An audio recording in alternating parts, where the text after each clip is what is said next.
గలతీలకు రాసిన పత్రిక 1వ అధ్యాయం. మనుషుల మూలముగా నాయనను ఏ మనుషులు నాయనను కాక యేసుక్రీస్తు వలనను ఆయనను మృతుల్లో నుండి లేపిన తండ్రి అయిన దేవుని వలనను అపోస్తలుగా నియమింపబడిన పౌలను నేనును నాతో కూడానున్న సహోదరులందరూ గలతీయలోనున్న సంఘములకు శుభమని చెప్పి వ్రాయినది. తండ్రి అయిన దేవుని నుండి మన ప్రభు అయిన యేసుక్రీస్తు నుండి మీకు కృపయు సమాధానమును కలుగునగాక.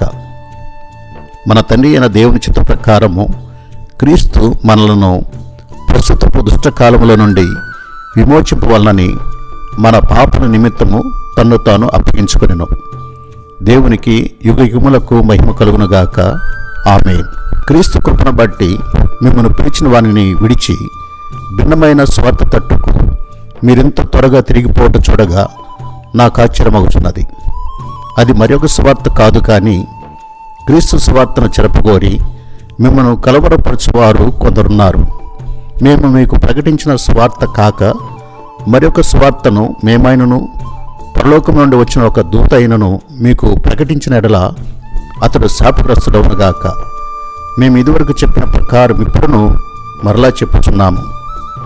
మీరు అంగీకరించిన స్వార్థ కాక మరి ఒకటి ఎవడైనను మీకు ప్రకటించిన ఎడల వాడు శాపగ్రస్తుడవునుగాక. ఇప్పుడు నేను మనుషుల దయను సంపాదించుకొని చూచుచున్నానా, దేవుని దయను సంపాదించుకొని చూచుచున్నానా? నేను మనుషులను సంతోషపెట్టగోరుచున్నానా? నేను ఇప్పటికీ మనుషులను సంతోషపెట్టువాడనైతే క్రీస్తు దాసుడును కాకయేపోదును. సహోదరులారా, నేను ప్రకటించిన స్వార్థ మనుషుని యోచన ప్రకారమైనది కాదని మీకు తెలియజెప్పుచున్నాను. మనుషుని వలన దాన్ని నేను పొందలేదు, నాకెవడనూ దాన్ని బోధింపనూ లేదు. కానీ యేసుక్రీస్తు బయలుపరచడం వలనే అది నాకు లభించినది. పూర్వమందు యూదా మతస్థుడనై ఉన్నప్పుడు నేను దేవుని సంఘమును అపరిమితముగా హింసించి నాశనము చేయొచ్చు, నా పితరుల పారంపర్యాచారమందు విశేషాసక్తి గలవాడనై నా స్వజాతీయులలో నా సమాన వయస్కులైన అనేకుల కంటే యూదుల మతములో ఆధిక్యత నొందితనని నా నడవడిని గూర్చి మీరు వింటిరి.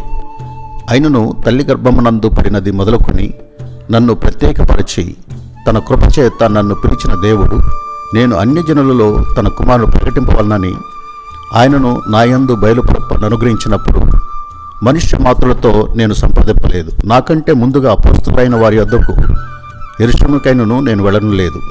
కానీ వెంటనే అరేబియా దేశంలోనికి వెళ్ళి తిని పిమ్మట దమస్కు పట్టణమునకు తిరిగి వచ్చి తిని అటుపైని 3 సంవత్సరములైన తర్వాత కేఫాను పరిచయం చేసుకోవాలని యెరూషలేమునకు వచ్చి అతనితో కూడా 15 దినములుంటిని. అతనిని తప్ప అపోస్తలు మరి ఎవరిని నేను చూడలేదు, కానీ ప్రభు యొక్క సహోదరుడైన యాకోబును మాత్రం చూచితిని. నేను మీకు రాయచున్న ఈ సంగతుల విషయమై ఇదిగో దేవుని ఎదుట నేను అబద్ధమాడట్లేదు. పిమ్మట సిరియా కిలికియా ప్రాంతంలోనికి వచ్చి తిని క్రీస్తునందున్న యోదయ సంఘముల వారికి నా ముఖ పరిచయం లేకుండాను, కానీ మునుపు మనలను హింసపెట్టిన వాడు తాను పూర్వమందు పాడు చేయుచు వచ్చిన మతమును ప్రకటించుచున్నాడను సంగతి మాత్రమే విని వారు నన్ను బట్టి దేవుణ్ణి మహిమపరిచితిరి.